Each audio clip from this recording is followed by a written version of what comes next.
So I'm just going to show you a couple practice pipes. So you just want to squeeze, push it down and pull it up. Now obviously when the paper kind of lifts up, so it makes it a little bit difficult, but obviously when you do that on the cake it's not going to come like that.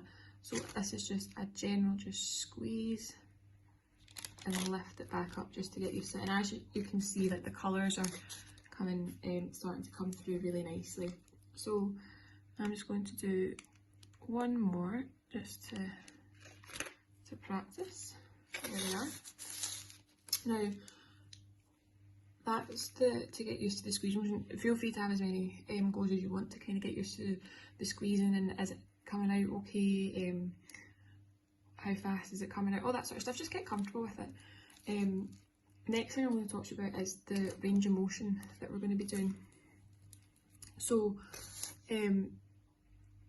when you're piping, I'm going to use a cake as an example to show you. So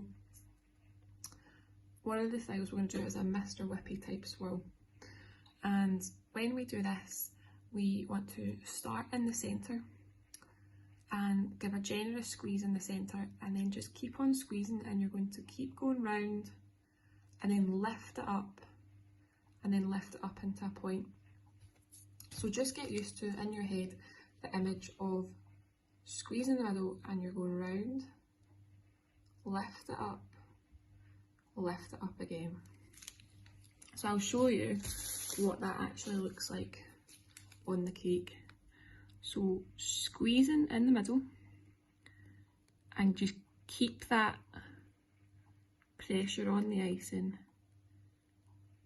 and I've lifted up my swirl and I've lifted up my swirl again. When you get to the top, just press it in and release, and we've got this really pretty Mr. Whippy type swirl, like so.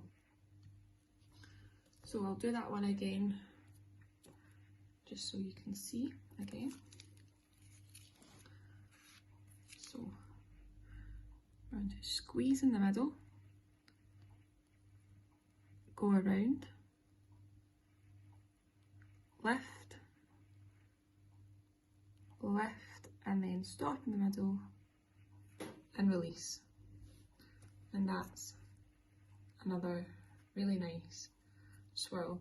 Now obviously depending on the size of your cake, I've just got little fairy cupcakes, so if your cake's a little bit bigger, you maybe want to make that squeeze a little bit larger just to cover more of the centre, and then make sure that your swirl goes around to the edge and comes back up relative to the size of your cupcake. But as you can see, that makes a nice little swirl like so. Now obviously this is going to look different depending what type of piping tip you've got, but it's all the sort of same technique that you need to do. So it might look a little bit different, but not necessarily because you've done it incorrectly or something. This is just the ruffle that a Wilton 1M will give you. So that is that example. Another technique I'm going to show you is a sort of rosette type style, and it's really similar to what we just did, except you're just not lifting. So you're doing the swirl and you just keep it flat on one layer.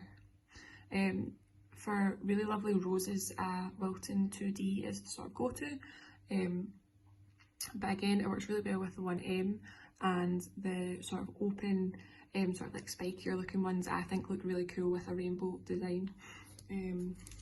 So this is the fun part of it, is everybody's are going to look different, and I'm really excited to see results of what you've all come up with, because no cake will be the same, and I think that's quite exciting. So I'll just show you this. So we're going to squeeze in the middle, and like before we're going to come round, but instead of moving up we're just going to keep that swirl going like so, and we'll just gently pull away at the side for this. And then obviously that looks great as it is. Sometimes I feel like this can be a little bit messy, depends if I've pulled away too sharply or not, but that's when our sprinkles will come in and we can cover it up there.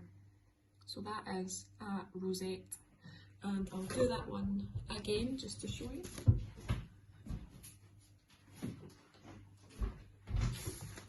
So I just grabbed my other cakes there. We're going to in the middle and round this side like